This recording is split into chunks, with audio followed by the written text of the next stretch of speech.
তাজিল, তুমি হলে বাদশাহজাদি, তোমাকে বিশেষ কিছু বলার অধিকার আবার নেই।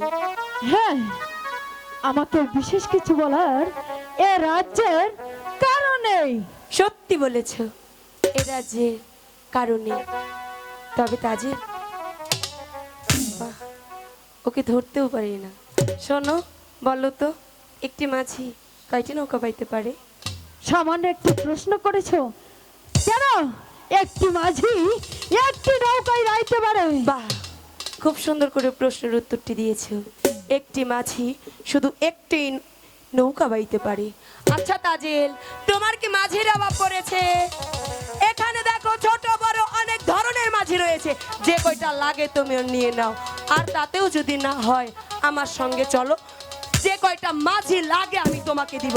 আর দ্বিতীয়বার যদি আমার দাদা থেকে চোখ তুলে তাকিয়েছো, তোমার চোখ দুটি উপরে নিতে বাধ্য হবো। কথাটি তোমার মনে রেখে দিও।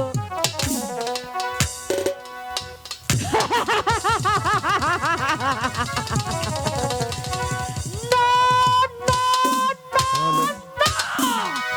সামান্য এক বাদুড় বাচ্চা, তুই আমাকে করে গেছিস অপমান। আমিও যদি এর প্রতিশোধ না